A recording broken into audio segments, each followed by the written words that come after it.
of applause, please.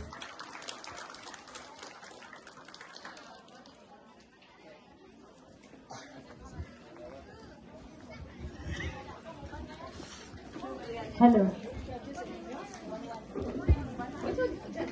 Mayong hapon kaninyong tanan.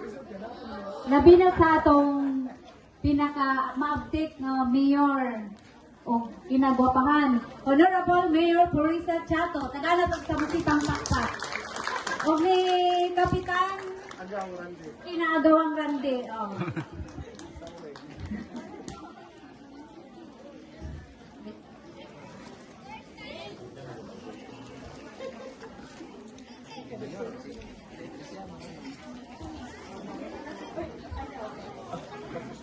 On behalf of Oryx Sisters, malipayon ni or nalipay ni nga kanang i-appeal mo sa maong liga nato karon nga bisan o kanang busy ang ubang mga players kay trabaho or napay kanang klase, willing gyapon mo join.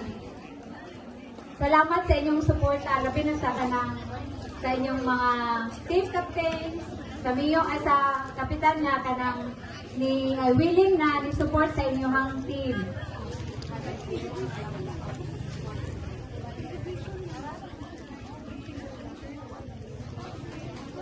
Dako po ni magpasalamat po ni sa amuang kinakusgan nga mga committee headed by our kapitan Amel Racho.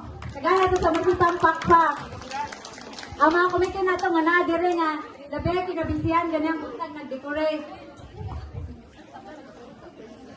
O karon atong i-acknowledge ang mga player.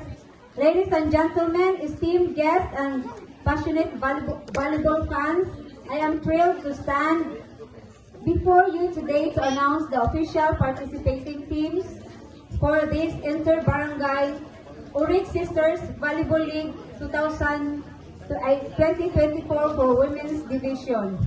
Without further ado, I am Miss Lalian Urig-Lauros, the representative from Oryx Sisters, and appointed as OSBL Commissioners, is proud to introduce the participating teams that will be showcasing their skills and sportsmanship on the court. First team, Barangay Kapad.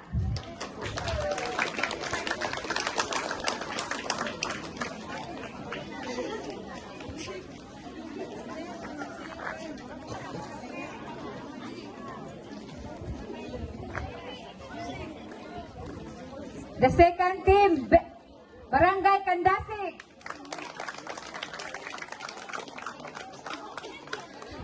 Next, Tanto Mimbo.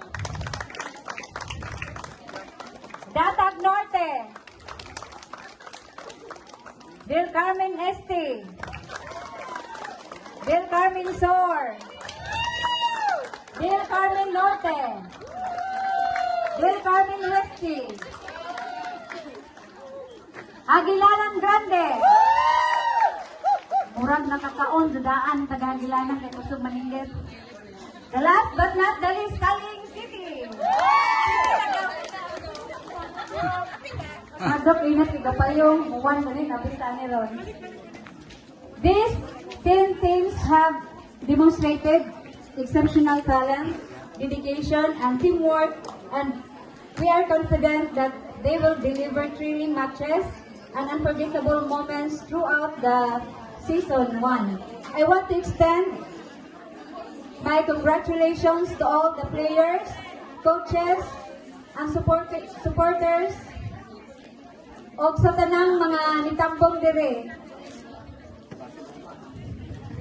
Mahinaot nga kanang dili muwan arong kanang successful ang atong opening karong adlaw. Daghang salamat o mayong hapon kaninyong tanan.